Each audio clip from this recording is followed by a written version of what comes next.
This diagram shows how a selection of 100 second-year university students travelled to university.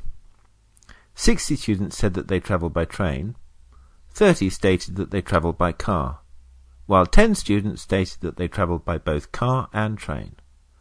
One could conclude that most respondents travelled to university by train, a minority travelled only by car, while a small number of the respondents, 10%, travelled by both train and car.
The pie chart reveals the annual greenhouse gas emissions by different sectors. Upon observing the chart, I can deduce that power stations have the largest share of emitting greenhouse gas, 21.3%, than any other sector. Similarly, industrial processes and transportation fuels also contribute heavily, with the figures of 16.8% and 14.0% respectively to greenhouse emissions.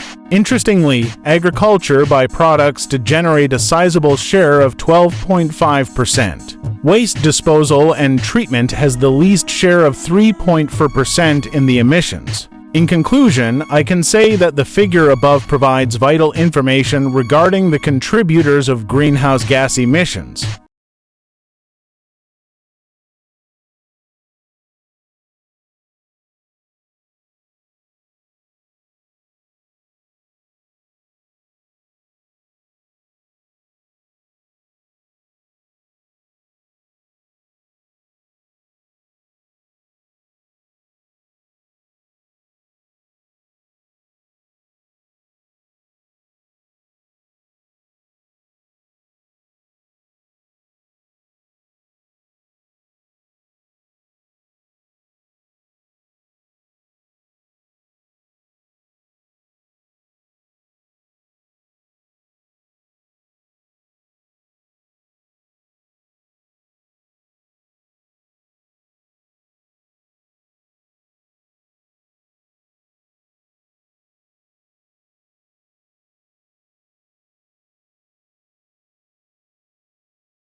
The bar graph showcases the social media usage in Australia by age and gender.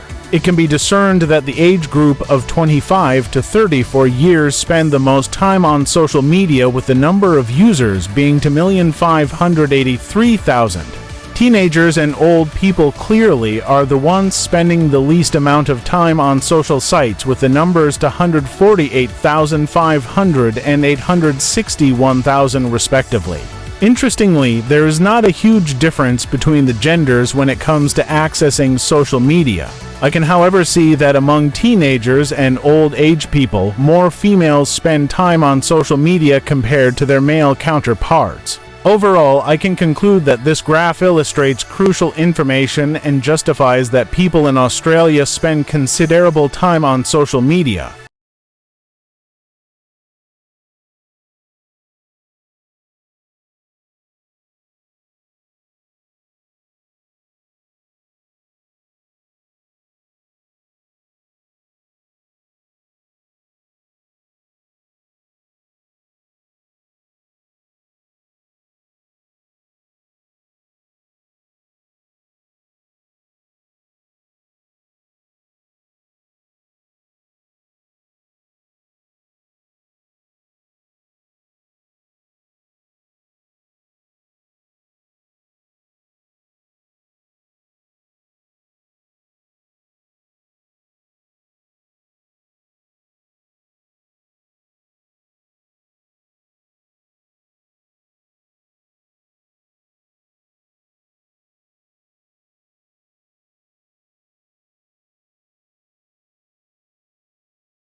The image I see looks fascinating and interesting. It is a plain black and white image, but it has a lot of depth. The highlight of the image is an old man who is standing in a store. I can observe books neatly arranged in book racks. There are several rows, and the image clearly depicts the man tilting his head to read the titles of the books. There are books behind the old man as well. In the background, I can locate other people in the bookshop. Also noticeable is a shopping bag that the man has kept next to him on the tiled floor of the shop. It is not false to conclude that the image shows a person deciding on which book to purchase.